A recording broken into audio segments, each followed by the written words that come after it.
Hi y'all, I'm Lisa Marie Campoletta. I've been an environmental activist and a community neighborhood integrity advocate for 30 years in our community. My theme for this year is flooding first, fiscal conservatism, and foundation for future generations. I'm a private consultant and I actually recently just worked with a rocket science. I work in the oil and gas industry as well as the electric utility. I worked as a neighborhood commissioner in Sector 1 and we had 2 mold ordinances passed to protect renters as well as our students so they know that we're in the flood zone. Wasn't the splash weekend just awesome, y'all? I was on the neighborhood commission, the subcommittee, and that was a wonderful opportunity for us to have the kids, small businesses, people who are stewards for a river, all come together with the visual artists. I am the Belt Buckle Award winner, y'all, for the Code Rodeo. That was 2 long years of sitting down with city staff, filing open records requests, as well as my participation in SMTX talks.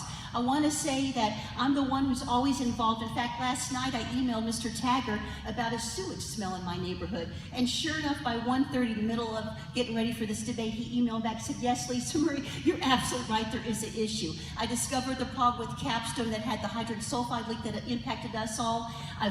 Actually, there's a lot of things that I've done, and like with the, they had a couple other leaks and I report them. I just got that good Sicilian sniffer. I'm a reporter. My website is LMC for San Marcos. And my YouTube is San Marcos News Live. I've got hundreds of videos. I show up every week at citizen comments at the planning and zoning, as well as the city council. So as your elected official, you can count on me, not just to wait to show up to the mic once I'm elected, but I've always been there for the last 30 years. Thank you for your time, and God bless San Marcos. You can ignore that one if you like. The second one has to do with, do you support government subsidized housing? The third question is, do you think the proposal on Wonder World Drive regarding the HEB is a good idea? I think that's a simple way of putting it. And what about what will be your standards for evaluating future development projects? So that's kind of a number of things. You can pick and choose on one. I'll give you 1.5 minutes each to address those. Yes. You can. That helps you.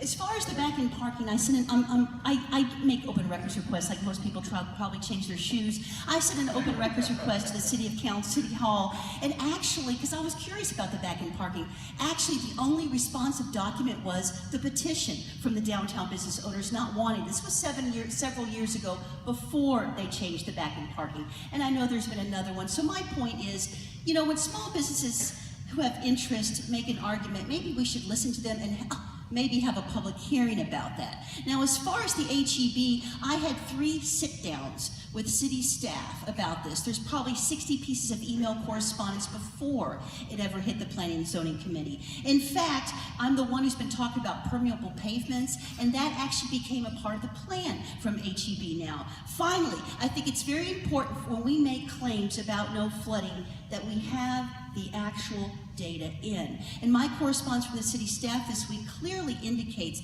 we will not have the finalized official FEMA flood maps until summer of 2017. Now, as a reporter, I have footage, extensive footage about the flooding in that area because that is my backyard. And so I would encourage, as far as future developments, that was question number 4, that we don't even build a lemonade stand, y'all, in this community until we have the official flood maps. We have all been involved for years in our community, and I'm just asking that we have a calm and collected process, not sneak things in through the middle of summer when everybody's on vacation, or we have a planning and zoning meeting, and boom, the next time we at the dais we have this up to the vote. That's not the kind of decision making we want in our community. Is my time up?